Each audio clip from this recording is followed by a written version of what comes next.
The asking price for Nikola Vucevic from the Chicago Bulls revealed, and it's not bad at all. Why this is a positive sign, not just for a Vucevic trade, but also for the NBA's trade market as a whole. I'm Trevor Lane. This is the Basketball Bulletin. Make sure you subscribe to our fast-growing channel. We sure do appreciate all the support that we've received since getting this going and are looking forward to a very busy, very fun 2025. All right, let's get into it. So the Chicago Bulls have Nikola Vucevic, the veteran center, who's having a great season. Well, according to Joe Cowley of the Chicago Sun-Times, the Chicago Bulls are not necessarily seeking a first-round pick back in a trade of Vucevic. So it was just a week or so ago that we heard the Bulls did want a first-round pick in a Vucevic trade. And the fact that that has already shifted to now perhaps multiple seconds, I think that's a great thing, both for a Vucevic deal getting done, as well as for the NBA trade market in general. Now, we did hear about a month ago, there was a rumor about a GM, an opposing GM,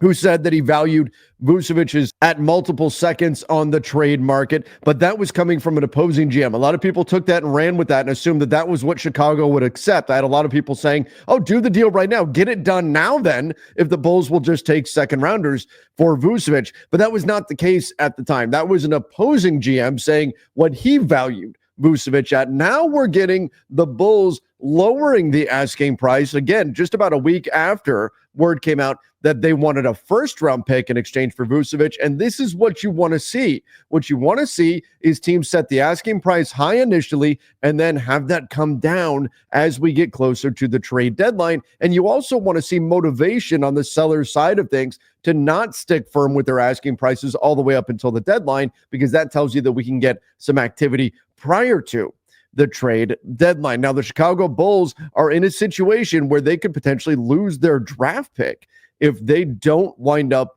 falling far enough in the NBA's lottery. So right now, the Bulls are tied for the 10th pick in the draft, and they lose it if it falls to 11.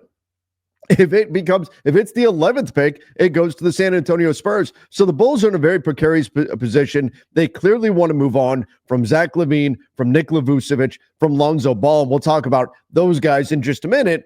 But in order to drop far enough in the standings, they probably need to get those guys off their roster. They're just winning too many games right now. It's similar to what the Brooklyn Nets did, getting Dennis Schroeder off their roster. The Bulls probably need to do the same thing if they want to get a lottery pick in this loaded class. So there's a lot of motivation here for them to sell, and that's why you're going to see these prices continue to drop, and that's why I think we're going to see deals get done. Now, Joe Cowley also mentioned that there is a reluctance by teams to trade first-round picks. I think there is a greater understanding under the new collective bargaining agreement that first-round picks are extremely valuable and extremely important for the future of these teams.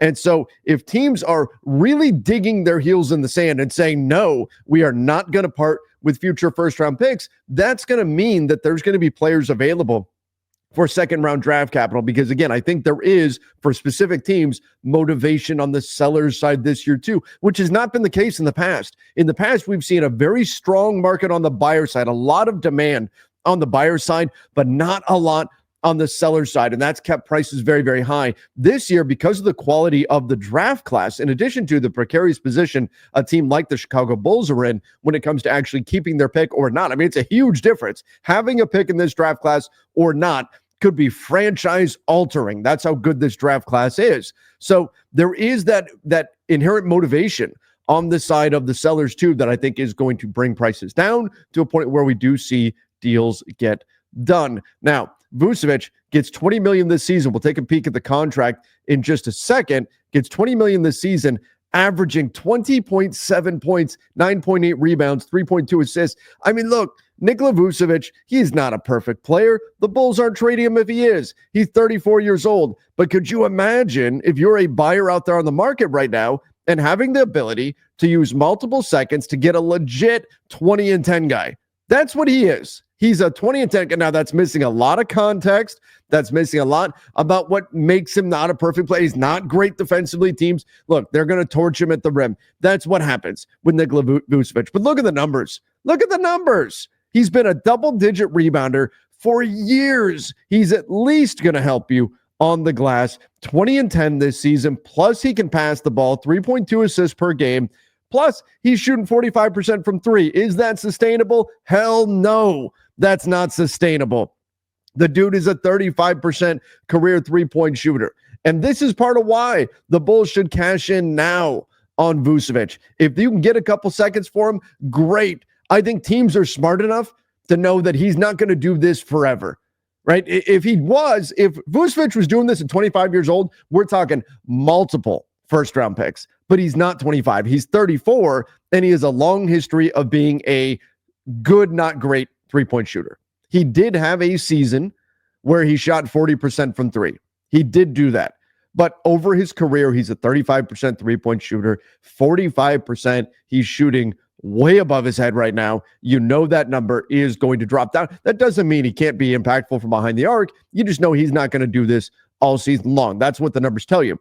58% from the field. That's also a career high right now for Nikola Vucevic. Again, not going to happen all year long. So teams are going to discount what they're willing to offer for Vucevic because of that. But the fact that he is playing so well, I think gets teams interested that might not be otherwise. Again, the bottom line, he's still a 20 and 10 guy. Even if his numbers do regress a little bit, okay, he's 18 and 10, he's 17 and 10, something like that. That's still phenomenal for second round draft capital. Now, he's not a long-term fit. You look at the contract, $20 million this year, $21.5 million next year. See, a lot of teams right now are afraid of anything that goes past 1 year, anything that does not expire, they're worried about. With Vucevic, yes, he is otherworldly hot right now. That's not going to continue forever. But he only has 2 years on the deal. And after that, there's no way he's getting $20 million. And who knows where he's going to be when he's 35 years old? Who knows how productive he'll be? But it's a decent gamble based on how he's playing right now if you're one of the teams that need a big. The biggest issue, in my opinion, it's just matching the salary. Getting up to that $20 million, that's the biggest issue. If the Bulls are really willing to take a couple of seconds for him, if you could switch Vucevic into a number of these teams that need centers, I don't know if the Pelicans should be on the buyer on the market anymore. They definitely need a center. I think they've lost enough games to where they need to be a seller. I've talked about that a lot, but there are still teams that could use another big out there. My Lakers are a team that could certainly use a big. The Knicks could be in the market for another big. There are a number of teams out there that could use a big. Look, Mo Wagner, the Orlando Magic just lost him. Could the Magic get in on their former star player, Nikola Vucevic? Could they bring him back to Orlando? There are teams who need bigs. The only issue is going to be matching the salary. Second round draft capital, to me, that's the deal zone. That's where you get something done. And it's also reflective of the Dennis Schroeder trade, where, again, we saw the Brooklyn Nets, a different franchise. The Nets initially say, we want a first for Dennis Schroeder, and he was playing well enough for it, but teams didn't buy that he was going to play that well forever, that he'd ultimately regress back to what he's been historically. And instead, they settled for multiple seconds. Again, that's a positive in a trade market where teams are going to be very reluctant to part with first-round picks. If deals are getting done for seconds, that tells you that we're probably going to see more trade activity. Now, Vucevic is not the only player that needs to be on the move. The Bulls are rumored to be looking for some type of second-round draft capital for Lonzo Ball as well. I'm a big fan of Lonzo's game. I think he would help a lot of teams. The biggest, if Lonzo is healthy and he's 80% of what he used to be, he's worth the second-round draft capital. There's no question. The biggest question mark, is he going to be healthy? Can he get healthy and stay healthy for the Chicago Bulls? And then a Zach LaVine trade, it does seem like the Bulls are being a little bit particular in what they're taking back. They're rumored to not be willing to take Zeke Naji back from the Denver Nuggets in order to move Zach LaVine off their roster for Michael Porter Jr. coming back to Chicago. That's a little surprising to me that Zeke Naji's $7 million on the books, but this is an indication of how concerned about the new CBA teams really are and how wary they are of taking on any kind of long-term salary that's not productive on their roster. So if Zeke Naji is a sticking point for the Bulls side of things, that tells you the Bulls are not fire-sailing Zach LaVine. They're not just trying to get him off the roster at all costs. They're actually going to be a little bit choosy. I don't think they're going to get drafted, despite how admittedly great Zach LaVine's been playing. I don't think they're getting significant draft capital coming back or anything like that.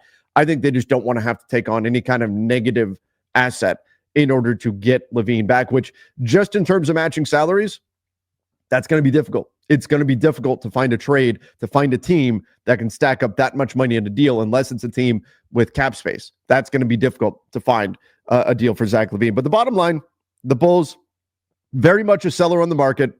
And if Vucevic is available for second-round picks, and that's what we're getting out of Chicago, I would have to think a deal gets done.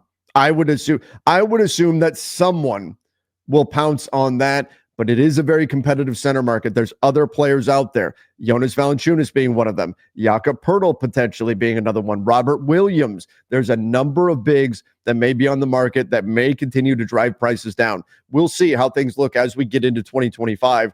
But to me, a couple of second-round picks for Nikola Vucevic. There should be teams willing to pounce on that. Lonzo Ball, we'll see if anybody wants to give him a shot for second-round draft capital. I think teams have to be convinced he's back and he's healthy for anybody to do that. Otherwise, he's just an expiring contract. And then Zach LaVine, it's the contract. Great player, but the contract is too big. And if the Bulls are not willing to take back any kind of bad salary, like even a $7 million Zeke Naji deal, that may be very difficult to get a deal done if the Bulls just want pure expirings, unless somehow we get into a 3-team trade, and that's where we see the big $40 million expiring from Ben Simmons come into play. But again, the big news, Nikola Vucevic, available now. Now we not only do we have the buyer side telling us about a month ago that, yeah, he's probably about a couple second-round picks in value. Now the Bulls side is saying, yeah, okay, that's reasonable. Maybe we don't have to have a first-round pick. Exciting stuff, and I think a very good sign for an active NBA trade market this year. Everybody, let me know in the comment section down below what you think about the Bulls, about Nikola Vucevic for a couple of second-round picks. Where do you want to see him wind up? Don't forget to go check out our latest video on the Jimmy Butler situation, which took quite a turn on Christmas Day.